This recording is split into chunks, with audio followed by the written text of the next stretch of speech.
안녕하세요, 대표님들. 오늘 강북 거래에 원가 이하가 발생했습니다. 강북 지역에서 원가 이하의 매각이 된 것 외에 여러 가지를 준비를 했는데, 그래서 매매 금액, 조건, 히스토리들을 어떻게 잘 파악이 돼서 과거 사례를 통해 어떻게 매각이 됐는지 우리 대표님들이 본 영상을 통해서 참고해 주셨으면 좋겠고요.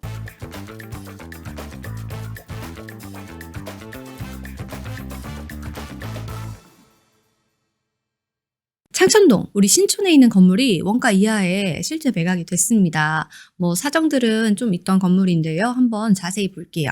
2017년도에 66억에 매각, 그리고 2019년도에 71억에 매각을 한 뒤 2023년 58억에 매각이 또 되었습니다.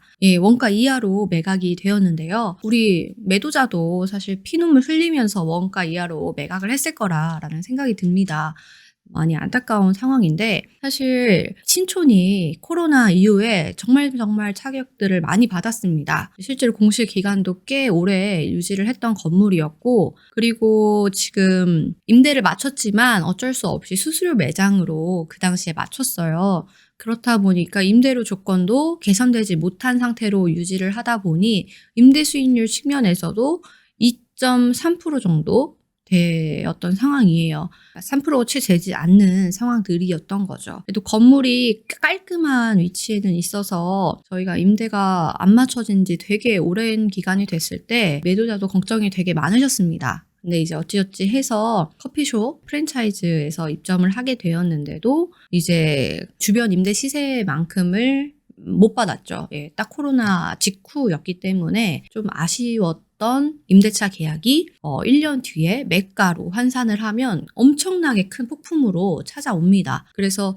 이제 간혹 가다가 우리 대표님들께서 질문을 하세요. 매매를 하고 싶은데 공실로 둘까요? 아니면 임대를 채울까요? 라고 말씀을 저한테 많이 요즘 물어보시는데, 저는 말씀드립니다. 임대를 먼저 채우시라고요. 왜냐하면 매가를 기본적으로 공실 있는 상태에서는 금액을 잘 받을 수 있는 확률이 굉장히 떨어집니다. 하지만 임대를 채우게 되면 수익으로 환원을 해서 매매가를 산정할 때 임대가를 제대로 받고 있는 자리라고 하면 매매에 있어서도 훨씬 더 유리하시거든요. 그리고 수익형 빌딩을 지금 찾는 분들도 많으시니까요. 그런 점들을 염두에 봤을 때는 매매를 위해서 공실로 두는 것보다는 그래도 임대를 꼭 채우시라 말씀을 드리는데, 임대 상황도 좀 잘 따져봐야 됩니다.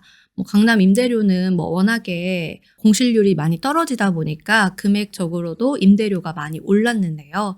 타 지역들은 그렇지는 못한 것 같아요. 그래서 주변의 인근 임대 시세라든지 최근에 임대를 맞춘 건물들을 한번 찾아보시는 게 좋을 것 같습니다. 그래서 오늘 전반적으로 최근의 매매 사례들을 또 준비를 했어요. 강북 지역에서 원가 이하의 매각이 된 것 외에 여러 가지를 준비를 했는데 한번 살펴보시겠습니다. 첫 번째, 요즘 힙당동 얘기가 나오고 있는 신당동입니다. 현재 강남 지역에서 성수동으로 넘어가고, 그리고 또 을지로, 힙지로라는 말이 생기면서 또 압구정을 지나서 지금 힙당동이라는 또 새로운 신흥 상권이 생기고 있는데요. 이 지역에 이제 대로변 바로 이면에 있는 재건축 부지가 평당 4,600만 원대 매각이 되었습니다. 대로변 하나 이면이고 역과의 접근성도 좋은 지역이고 유동인구도 사실 많은 지역이라서 60억대에 잘 매입을 한 사례인 것 같아요. 대신에 이제 공실로 다 비워져 있었기 때문에 신축행위가 바로 가능하죠. 그래서 제가 지금 진행하고 있는 것들이 잔금 기한이 내년 2월로 제한이 들어온 것도 있고 내년 4월로 제한이 들어온 것도 있어요. 본 매매건도 사실 금액 내고를 많이 해서 계약이 되었는데, 잔금 조건도 여러분들이 잘 따져보시고 이자 비용들을 계산해서 매가를 협의하는데 잘 사용하셨으면 좋겠습니다. 그리고 두 번째는 송파 대로변에 있는 메디컬 빌딩 매매 사례입니다. 본 건물이 104억, 평당가로 하면 1억 1천만 원에 매각이 되었습니다. 저희가 실제 토요답사 갔던 건물들이 최근에 그 다음 주에 바로바로 매각들이 되고 있는데 저희 팀원들도 되게 놀라워하는 상황이에요. 본 건물도 사실 다녀왔는데 그 다음 주에 매각이 되었습니다. 그래서 굉장히 매입하신 분들이 메디컬 빌딩 그리고 그 대로변에 지상 8층까지 총 9개층이 제대로 올라가 있는 건물이었기 때문에 수익률을 생각하신다면 잘 매입을 하신 것 같습니다. 그리고 청담동 사례도 한번 살펴볼게요. 100억에 매매한 건물입니다. 본 건물 같은 경우에는 임차인이 아마 명도가 예정되어 있을 것 같아서 좀 조심스럽기는 한데요. 왜냐하면 토지거래 허가구역이니까요. 이제 건물가를 제외한 평당가가 1억 7천 가량 됩니다. 본 건물은 신축을 굉장히 코너 땅에 잘 해주셨어요. 그리고 매도인분들도 굉장히 감각적으로 강남에서 그리고 또 마포에서도 여러 건물들을 신축했던 그리고 분이시기 때문에 이 건축에 있어서는 자부심이 굉장하십니다. 그래서 잘 매각이 되었고 매입하신 분도 아무래도 직접 사용 용도일 것 같은데요. 잘 매입하신 것 같습니다. 그리고 우리 대표님들께서 서울에 10억 미만으로 살 수 있는 건물이 있냐 물어보시더라고요. 요 사례 한번 보시면 될 것 같습니다. 정확하게 아직 금액은 모르지만 9억 3천에 매각이 되었고요. 임대료 수익으로 따지면은 서울에서 3%에 매각이 되었습니다. 평당가는 건물 제외하고 4,700에 매각되었고요. 그리고 저희 회사랑 가까운 학동역에 위치한 건물이 또 매각이 되어서 말씀을 드립니다. 본 건물은 공실 상태에서 매각이 되었는데 아무래도 강남에서 100억 미만이라고 하면 그래도 좀 가벼운 축에 속하기 때문에 매각이 된 것 같아요. 그리고 신축한 지 얼마 되지 않아서 100억이다 라고 하면 사실 그러니까 총 금액적인 면에서 굉장히 메리트가 있죠. 그래서 사실 매각하신 분이 잘 판 것 같기도 한데요. 왜냐하면 위치가 약간 안쪽에 있는 필지이기 때문에 잘 신축을 하시고 매각을 한 사례인 것 같습니다.